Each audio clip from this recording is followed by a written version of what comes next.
예수님께서 하셨던 말씀을 곰곰이 새기면서요.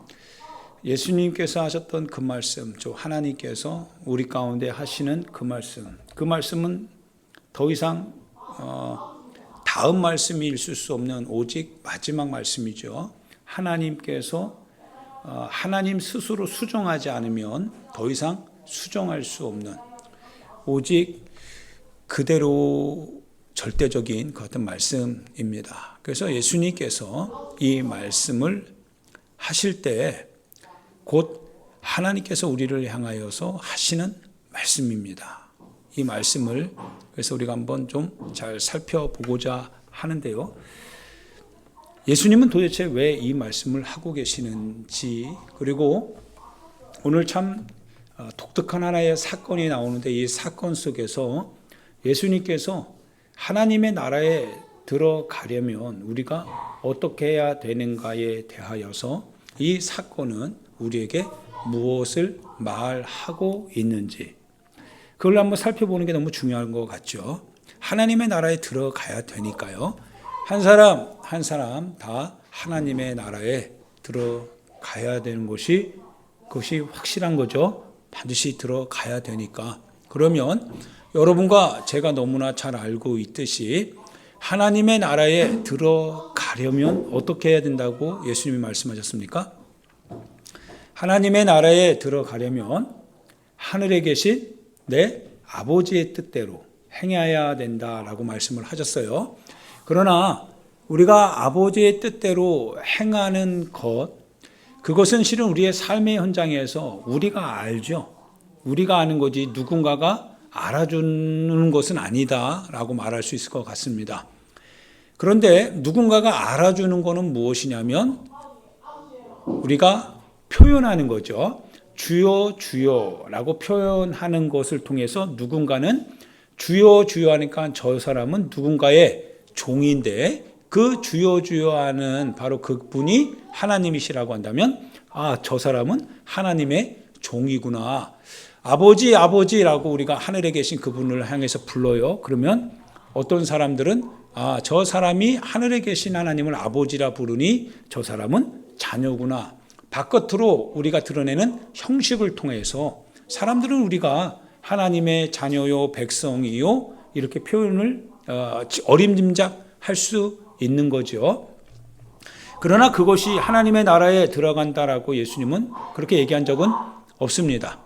예수님께서 우리 가운데 말씀하시는 하나님의 나라에 들어가려면 라고 하는 그 조건에 대한 대답은 하늘에 계신 내 아버지의 뜻대로 행하는 것이다 라고 말씀하셨습니다. 그러면 하나님의 뜻은 무엇입니까? 라고 하는 거예요. 예수님께서 정말 우리 사무에게도 말씀했지만 성경을 읽어 나가면 나갈수록요 한번 예수님의 말씀을 한번 곰곰이 이렇게 읽어 나가다 보면 수수께끼 같이 얘기를 하세요. 항상 예수님은 수수께끼 같아요. 하나님의 말씀을 대언하는 예수님께서 우리 가운데 오셔서 하나님의 말씀을 하시는데요. 하나님의 뜻을 우리 가운데 전해주시는 거죠. 그래서 내가 너희에게 말하는 것은 나에게 말하라고 하신 것, 아버지의 뜻대로 내가 너희에게 말하는 것이다 라고 말씀을 하셨으니까 근데 그 뜻대로 말씀하시는 예수님의 말씀을 들어보면 수수께끼 같아요. 계속적으로 의문이 나오게 되고 뭔가 계속적으로 질문이 나오게 되는데 그런데 이 질문이 나올 때마다 어떤 반응이 일어나냐면 우리 안에 이 충돌이 생겨요. 즉 우리가 걸어왔던 길과 또 우리가 걸어가야 될 길에 대하여서 예수님의 말씀을 따라 이제 그 길을 걸어가려고 하면 이 충돌이 생긴다라고 하는 것을 느끼게 됩니다. 그래서 이게 수수께끼인 거예요. 왜 충돌을 일으키는 하나님의 뜻, 하나님의 말씀, 왜 주님의 그 말씀은 우리 가운데 이미 우리가 가지고 있는 것에 이렇게 일치가 되지 않는가. 그러면서 그분이 하시는 그 말씀을 들을 때마다 우리가 마치 뭔가를 또 바꿔야 될 것 같고 뭔가 새로운 거를 다시 추구해 가야만 될 것 같은 이런 하나의 어떤 충돌. 그러면서 그 충돌을 우리가 경험할 때마다 뭔가 수용하기도 하지만 반격을 하고 싶은 생각도 들어와요. 난 싫어. 내가 왜 그렇게 해야 돼? 왜 이렇게까지 우리의 삶에 대하여서 주님은 가까이 오면서도 왜 자꾸 가까이 오는 만큼 더 우리의 삶에 대하여서 부인하는 것 같은.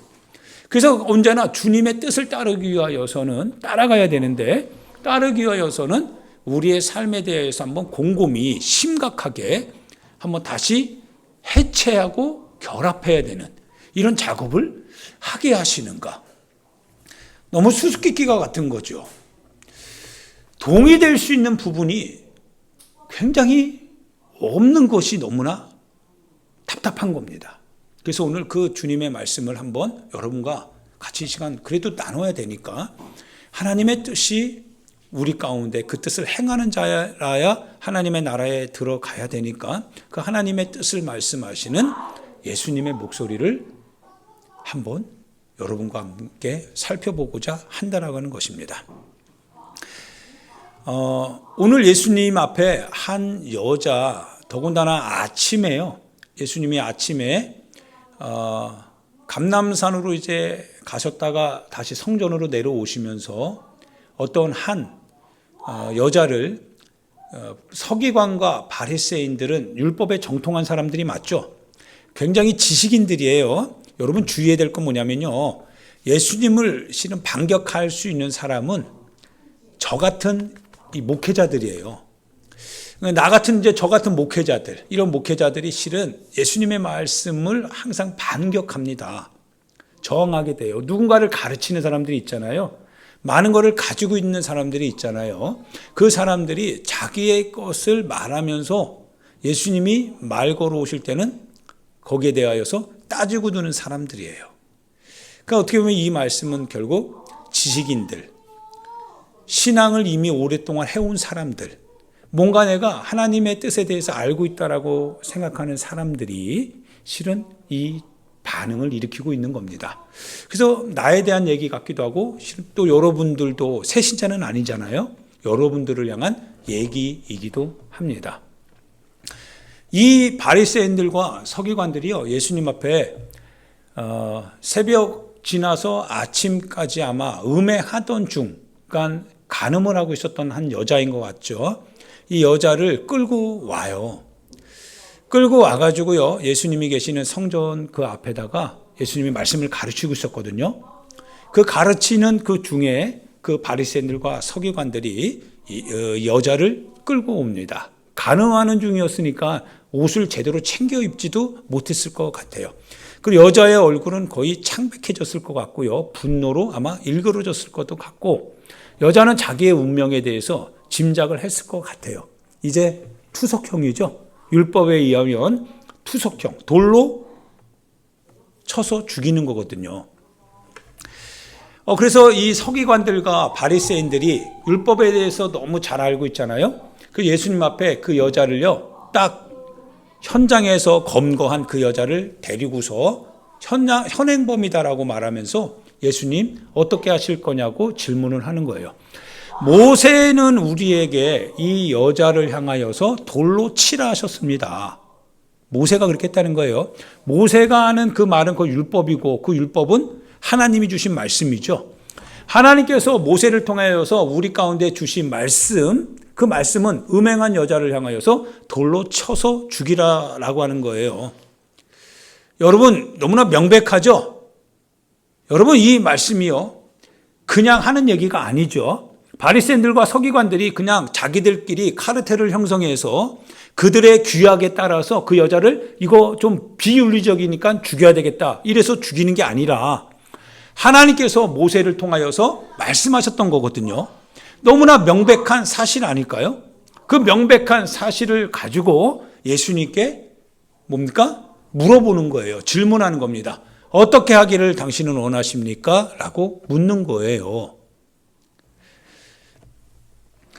때로는 우리도 이런 마음을 가질 때가 많이 있죠. 특별히 지식인들일수록요. 자기가 옳다는 바 명백한 사실이거든요. 신앙 명백하죠. 성경 명백하죠. 우리의 경험 명백하죠. 그런데 그 명백한 사실을 가지고서 이 음행한 여자를 향하여서 명백한 율법의 규정을 가지고 정죄하는 겁니다. 당연히 정죄할 수밖에 없는 거고요. 그리고 정죄받아야 마땅한 거고, 그리고 거기엔 변명의 여지가 없습니다. 너무나 명확한 거니까요. 명확하기 때문에 사람은 사람을 향하여서 얘기하는 거거든요. 너무나 명확하기 때문에요. 너 그거 아니야 라고 얘기하는 거고, 너무나 명확하기 때문에 너 그러면 너 잘못한 거야. 너무나 명확하기 때문에 그 사람에 대해서 규격을 딱 정해놓고서 거기다가 딱 집어넣는 거거든요. 그래서 이만큼 너 나왔어? 다시 집어넣어야 돼. 이만큼 너 줄어들어서 늘려야 돼. 우리가 맞추려고 하는 거거든요. 그래서 그 여자는 지금 죽음에 마땅히 처해야 될 행동, 즉 간음을 행했기 때문에 이제 돌에 맞아 죽어야 되는 거고 어쩔 수 없는 겁니다. 예수님께 그 질문을 이제 하고 계시는 거예요. 그러면 이웃사랑이라는 게 도대체 뭘까요? 정말 하나님의 뜻은 정말 이렇게 현행범으로 잡혔으니까 정말 돌로 쳐서 죽이는 게 맞을까요? 하나님도 그걸 허락하실까요? 근데 명문상은 분명히 그렇게 되어 있거든요. 여러분 어떻게 생각하십니까? 이런 거죠. 우리 삶에 이런 거 많이 있죠. 분명히 잘못한 건 맞아요. 그리고 죄 가운데 있는 행위도 맞아요. 그렇기 때문에 죄값은 사망이기 때문에 반드시 죽여야 될 것도 맞아요. 나쁜 행동 했어요. 그래서 나쁜 거예요. 근데 만약 그게 여러분의 자식이라면요. 나쁜 거는 나쁜 거죠. 나쁜 건 나쁜 거예요. 근데 나쁜 정도가 예를 들어 감옥에 가는 거예요. 그럼 여러분 같으면 여러분 자식에 대해서 어떻게 할 거예요? 그 행위는 나쁘지만 그래서 당연히 여러분 자식을 향해서 어떻게 할 겁니까? 너 나쁜 행동을 했으니까 그 상응할 만한 죄값을 감옥에 가서 치러야 된다면 당연히 치러야지. 냉정하게 그런 것이 부모일까요? 질문을 던져봐야 되는 거죠. 하나님은 정말 그런 하나님이실까요? 바리새인들과 서기관들이요 예수님 앞에 그 질문을 하는 거예요. 한번 생각해 보는 거죠. 태희나 세웅이도 한번 우리 생각해 보는 겁니다. 정말 하나님은 어떤 하나님이실까요? 하나님은 정말 어떤 하나님이실까요? 근데 지식인들이요 이 신앙생활에 했던 이 신앙생활에서 많은 경험을 가지고 있던 사람들이 신앙에 있어서요 관록이 있는 사람들이요 교회 안에서 마치 이렇게 저렇게 얘기하는 경우도 있다 이거예요. 신앙생활은 이렇게 해야 돼. 신앙생활은 그렇게 하면 안 돼. 저 사람은 왜 저래? 이런 거죠. 행동에 있어서 어떤 그 사람이 신앙생활하는 방법과 모양에 있어서 자기가 지금까지 가지고 있었던 그런데 그것이 비록 옳은 경건한 것이라 할지라도 그것이 어떤 사람의 모습에서 딱 이렇게 충돌을 일으켰을 때 너 그거 아니야. 비록 겉으로는 얘기하지 않아도 속으로는 뭐예요? 비판하게 되는 경우가 있죠. 장로가 어떻게 저래? 권사가 어떻게 저래? 아니 교회 다니는 사람이 어떻게 저래? 이런 마음이 우리 안에 들어올 수 있잖아요. 있습니다. 바리새인과 서기관들도요. 율법을 거의 외우는 사람들이니까요. 율법을 가르치는 사람들이니까요. 그러니까 그 여자를 딱 잡고 왔을 때는 정확한 하나님의 명문, 그 간음하는 자는 돌로 쳐서 죽여야 된다라고 하는 신명기의 말씀을 가지고 그대로 예수님 앞에 오는 거예요. 그래서 헌법조문처럼 하나님의 율법조문을 가지고 이렇게 모세는 우리에게 알려줬습니다. 당신은 어떻게 하기를 원합니까? 당신 하나님이라고 했으니까요. 하나님의 아들이라고 했으니까요. 하나님의 품 안에서 하나님을 본 아들이라고 했으니까요. 그러면 도대체 하나님은 어떻게 말씀하시는지 당신이 우리에게 증거를 보여주시오.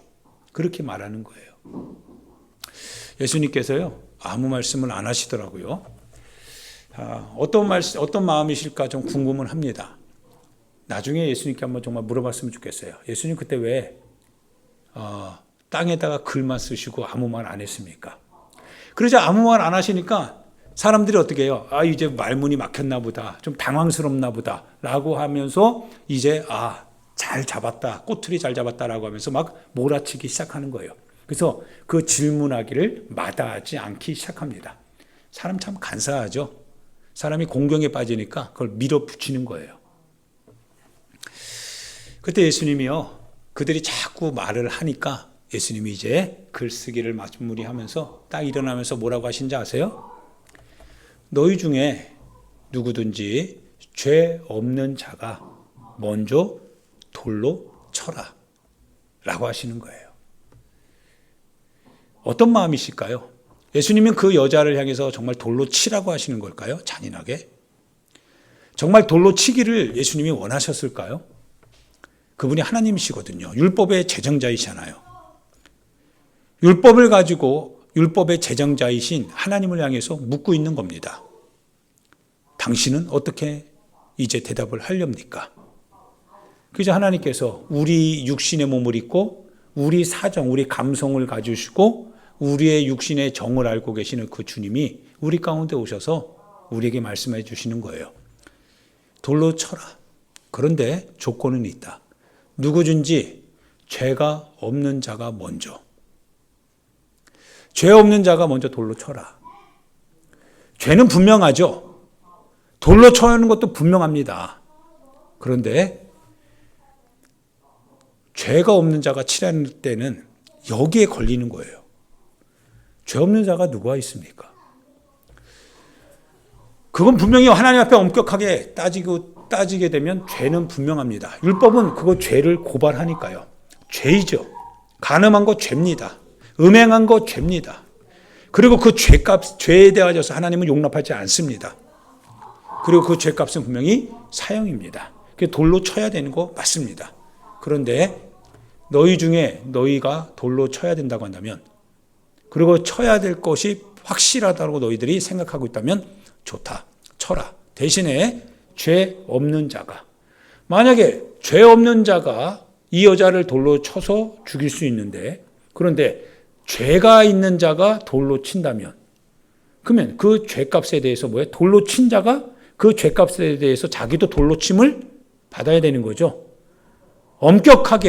누군가를 엄격하게 그렇게 잣대질로 비판하고 판단했다면, 그래서 심판했다면, 그 심판의 화살은 결국 이번에는 이 여자지만 다음엔 누구예요? 너 자신이 되는 거 아닐까요? 예수님이 그 말을 딱 하실 때요, 사람들이 마음에, 양심에 뭐예요? 양심이 찔리기 시작했다는 거예요. 어떻게 보면 사람들은요, 그 양심에 속이는 마음이 많이 있는 것 같아요. 양심, 즉 겉으로는 드러나지 않아요. 주여주여 하죠. 겉으로는 거룩한 척 하고요, 겉으로는 교회 다니기 때문에 구원받는 것처럼 살 수도 있습니다. 하나님의 자녀인 것처럼 그렇게 하나님의 이름을 거룩하게 부르기도 했을 겁니다. 그런데 그 사람의 양심이 찔린다라고 하는 걸 보니, 그 사람이 사람에게는 드러나지 않았던, 그러나 자기의 양심 안에는 꼭꼭 숨겨놓았던, 하나님 앞에서 하나님께서 누구든지 죄 없는 자가라고 하는 그 메시지가 무겁게 자기의 양심 안에 누르기 시작하는, 뭔가 진공 상태에, 죄가 없는 진공 상태가 아니라 각각 많은 사람들, 모든 사람들이 죄의 무게가 그 양심 안에 느껴지고 있더라 이거죠. 그러자 한 사람 한 사람이요, 이제 떠나가기 시작합니다. 그게 누구시냐면 하나님이 우리 가운데 말씀하셨던 가르침이십니다. 예수님께서요, 죄를 간과하신 건 아닙니다. 죄에 대한 결과마저도 예수님이 간과하신 건 아닙니다. 다만 누가 누구를 심판하느냐라고 하는 거죠. 누가 누구를 심판할 수 있느냐라고 하는 질문입니다. 죄가 분명합니다. 왜? 율법의 기준에 따라서 판단이 되는 거니까요. 그런데 누가 누구를 심판하려느냐라고 하는 거예요. 너희가 너희 손에 든 그 돌이 저 음행한 그 여자를 향하여서 돌로 쳐야 된다라고 하는 것은 율법 규정에 분명하지만, 그런데 돌만 오는 것이 아니라 돌을 가지고 있는 그 사람의 죄도 같이 오는 거 아니냐 이거죠. 너희가 너희 죄를 묻기 전에 어떻게 다른 사람의 죄를 묻느냐라고 하는 그런 질문이기도 합니다. 내 눈에 들보가 있는데 어떻게 남의 눈에 있는 티끌을 빼려 하느냐. 너 자신이 너 속에 은밀한 세상적인 욕구와 탐욕과 탐심이 가득 찬데 어떻게 누군가를 향하여서 거룩한 경건한 어떤 무엇인가에 대하여서 질책하고 따질 수 있느냐. 따지는 것은 분명히 율법 안에 규정되어져 있기 때문에 분명하겠지만 그러나 따질 수 있는 대상으로서의 주체는 너가 아니다라는 거예요. 너가 판단할 것이 아니다라는 거예요. 그래서 예수님이 뭐라고 하시냐면 심판을 누구에게 맡기라고 했어요? 하나님께 맡겨라. 하나님이 판단하시도록. 너희가 판단하는 게 아니다라고 하는 사실입니다. 우리는 이런 실수를 정말 많이 하죠. 특별히 목회자가 많이 합니다. 그리고 장로님들도 많이 하고요. 그리고 교회 안에 지식인들이 많이 있다면 많은 만큼 더 많은 판단과 비판이 아마 난무하게 됩니다. 저 사람 왜 저래? 저 권사님 왜 저래? 저 권사님의 자녀는 왜 저래? 저 장로님의 자녀는 왜 저래? 왜 가정교육이 저래? 왜 믿지 않는 자녀들이 많아? 왜 아직도 한 사람도 전도하지 못했어? 왜 말씀을 읽지 않아? 말씀대로 왜 살지 않아? 왜 행동은 저 모양이야? 교회는 그렇게 많이 다니면서도 어떻게 저럴 수 있어? 왜냐하면 저럴 수 없다라고 하는 그와 같은 기준이 있기 때문에 그래요. 하나님에 대한 지식이 그 안에 너무나 많이 있기 때문에 그런 말을 할 수는 있습니다. 그런데 아는 것을 따라서 그 판단의 주체가 되는 것은 자기가 율법의 제정자가 아니죠. 말을 할 때 그 말은 하나님이 하신 거지 자기가 스스로 만들어낸 그게 아니잖아요. 자기는 배운 거죠. 누구로부터? 하나님으로부터 배운 겁니다. 그래서 본인이 그렇게 하지 않아야 됩니다. 그러나 배운 사람이 마치 그거를 창조한 사람처럼 누군가를 판단해서는 돼야 안 돼요? 안 된다라고 하는 거예요. 왜? 우리는 돌로 쳐야 되는 것은 맞겠지만 그러나 죄가 우리가 없지는 않다라고 하는 거예요. 우리가 돌로 칠 수는 없다는 거예요.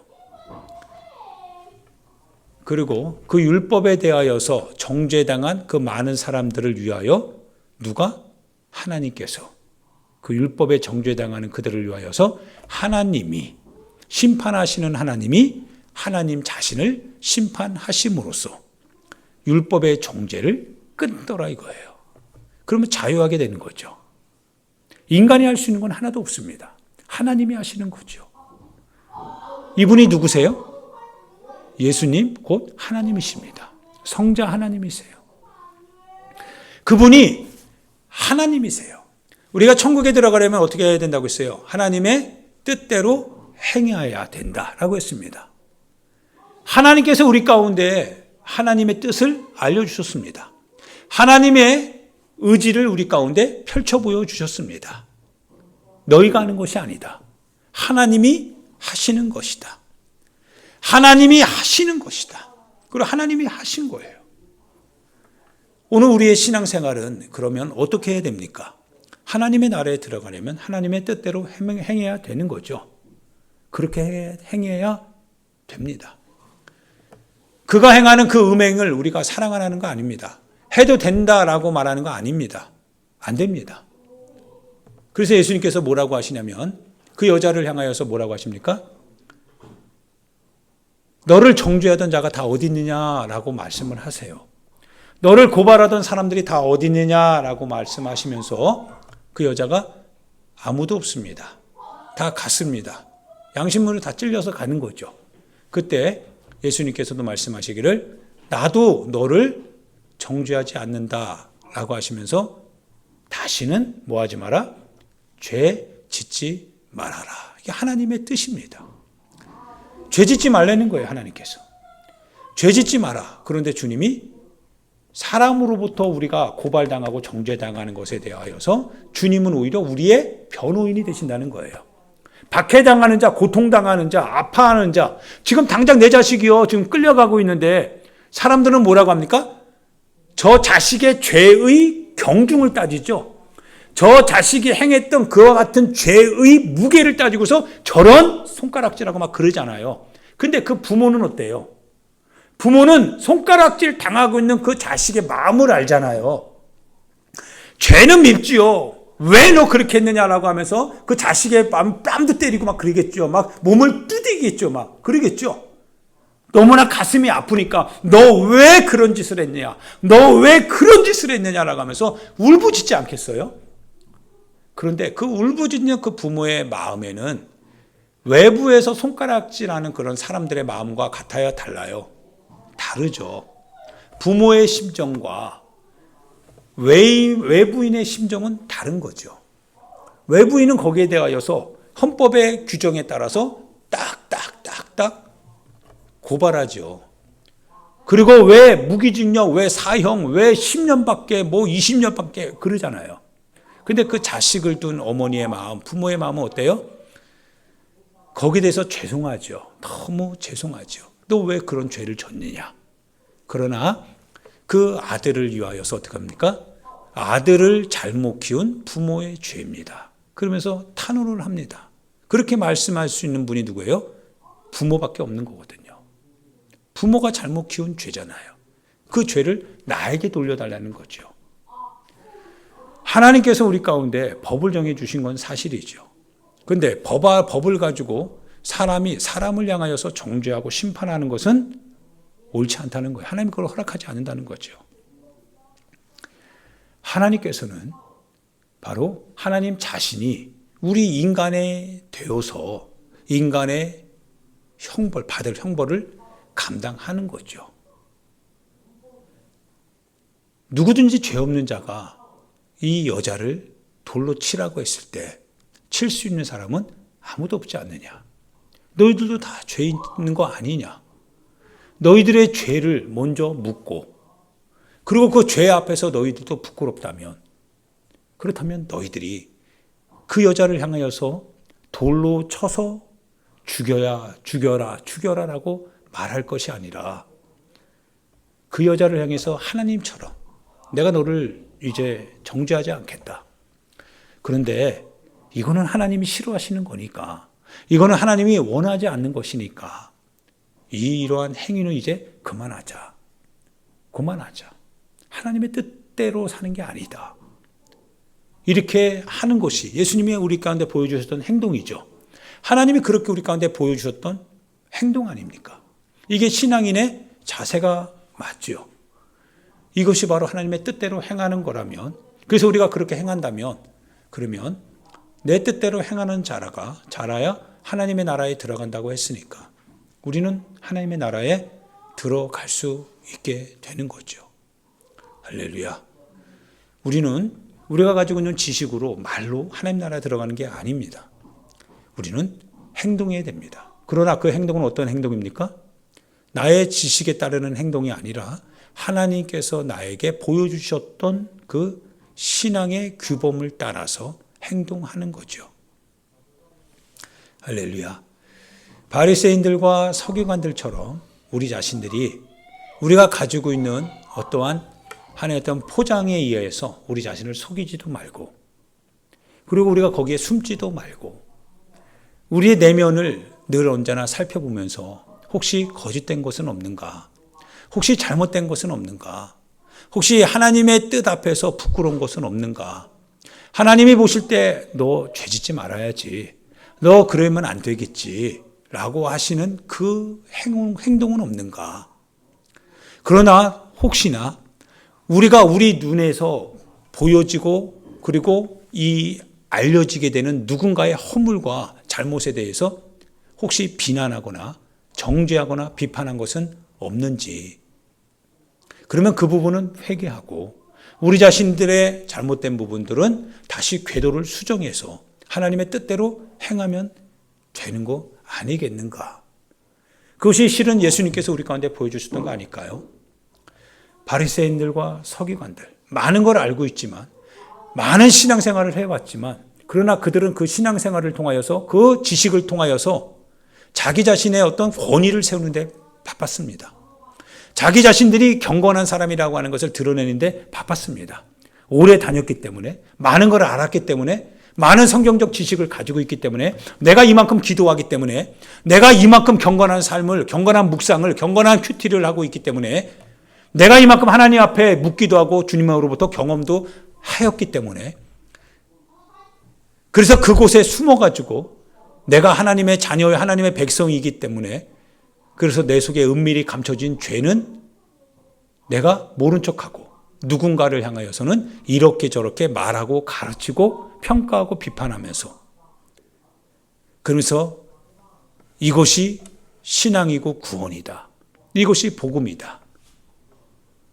그런데 정작 자기 안에는 하나님의 이 행동하심이 부재하고 있는 이런 모습이라면 얼른 우리는 수정해야 되겠죠. 하나님의 뜻대로 우리가 살아야 됩니다. 예수님께서 우리 가운데 보여주셨던 이 마음, 곧 하나님의 마음입니다. 하나님은 우리를 정죄하는 것이 아니라 정죄 당하고 있는 우리를 위하여서 신원하시고, 그리고 우리의 죄를 하나님께서 친히 말씀하시기를, 다시는 나도 너를 정죄하지 아니하겠으니 다시는 좀 죄짓지 말자. 그러면서 우리를 다시 새롭게 하기를 원하시는, 회복시키기를 원하시는, 이것이 하나님의 마음이다라고 하는 사실입니다. 율법이 원래의 뜻은 하나님의 사랑이지요. 하나님의 사랑을 표현하기 위하여서 율법은 더욱더 냉철하지 아니할 수 없었던 거지요. 그리고 그것을 말씀하시는 주님이 우리의 죄를 짊어질 것이다라고 하는 것, 그것이 바로 율법이 내재하고 있었던 예언이 아닐까 싶습니다.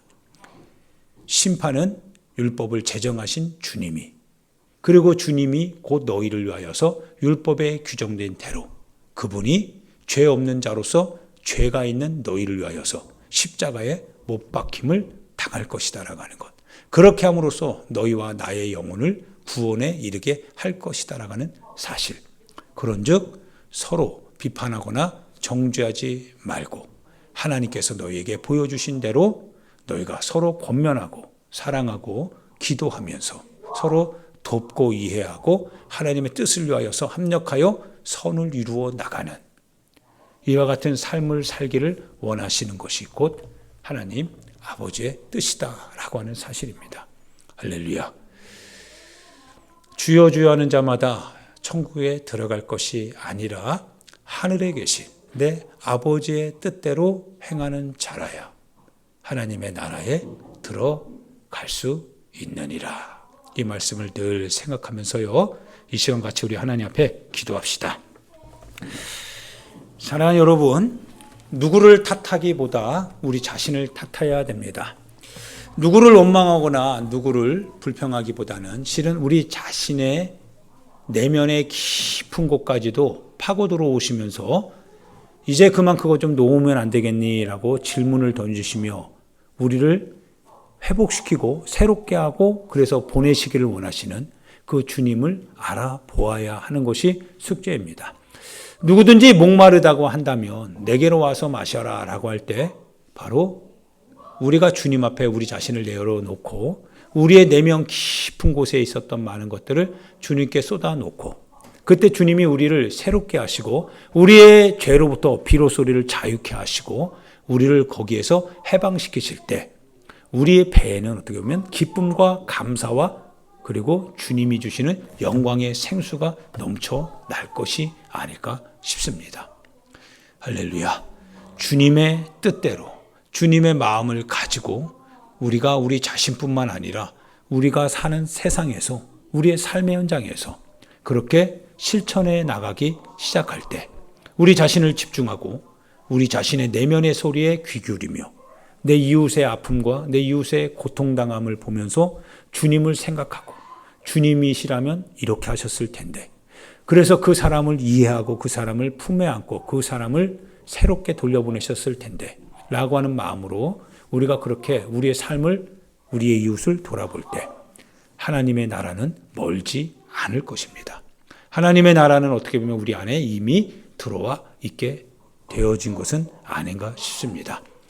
주여 한번 부르고 우리가 신앙생활을 하나님의 뜻대로 이와 같이 주님의 마음을 따라 행하게 해 달라고 우리 같이 주여 한번 부르고 하나님 앞에 기도하도록 하겠습니다. 같이 기도합니다.